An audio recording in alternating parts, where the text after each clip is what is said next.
Welcome to the session 35. This is Bangalore City University for the students of BCom, BBA, BHM first semester English.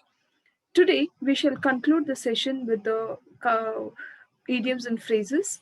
So, we have a few learning objectives, that is, to understand the meaning of idioms and phrases which we learned in the previous two sessions. And today, we'll have a soon recap of all this. The main purpose of this session would be to enhance the vocabulary skills by learning various idioms and phrases, and also to learn and to construct sentences using these idioms and phrases very effectively in the given context. The session outcome will be that the students will be able to understand idioms along with the meaning, and also to construct the sentences of their own and to enhance their vocabulary skills. In the previous session, we had understood that a phrase is a word, group of words making incomplete meaning, and the idiom is a group of words by which common usage has a meaning. So they are different, which is not the same as the literal meaning of the words. Idiom thus has a meaning of its own, where every idiom is a phrase. However, each phrase is not a idiom. Now, for this session, let us take up few more idioms and phrases and understand it very, very clearly.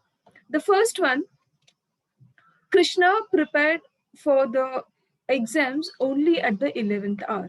What's the meaning of 11th hour?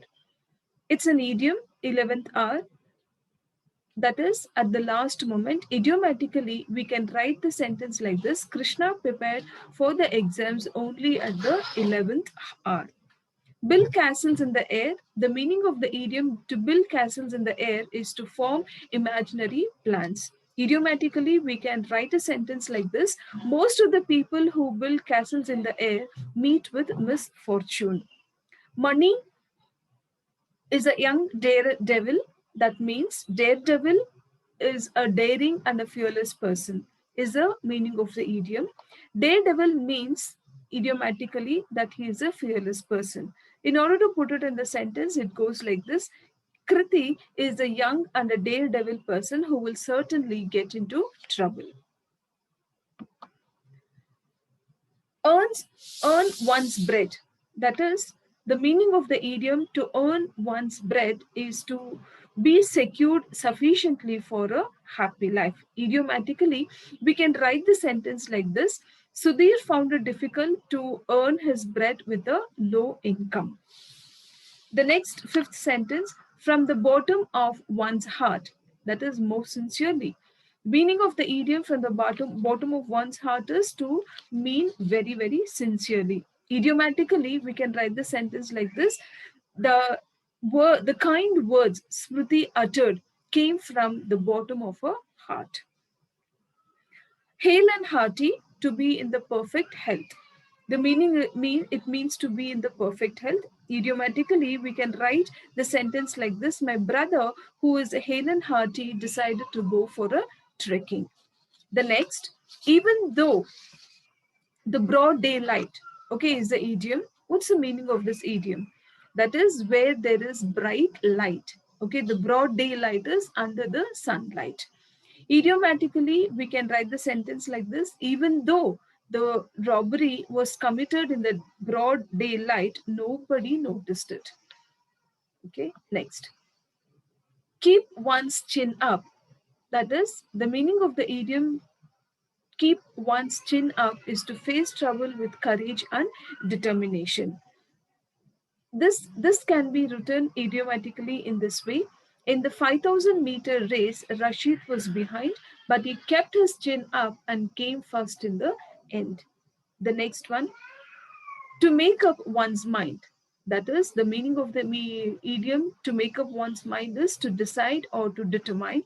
Idiomatically, we can write the sentence like this: Laksh made up his mind to go to Kailas Parbat. The last sentence, nick of the time, in the correct time. The meaning of this idiom is a correct time. We can write idiomatically in this way: the minister reached the school at the neck of the time to preside over the meeting. So to conclude, we have understood that the students were able to acquire a few English idioms and phrases, and to choose the appropriate idioms and fill in the blanks, and also to use them in their own, and of course to enhance their vocabulary. And therefore we would like to come to a fine recap, the final recap. We have understood that what is an idiom. It is an expression that takes in figurative meaning, and an idiom is commonly used expression whose meaning does not relate to the literal meaning of the words. So an idiom is an expression whose meaning is not predictable from the usual meaning of its constituents, and it is also language specific. Like that's why we call it as a idiolect. So we come to the end of the session, and for all the questions you can look into the insights one, page number 125, Prasaranga, Bangalore City University. Thank you.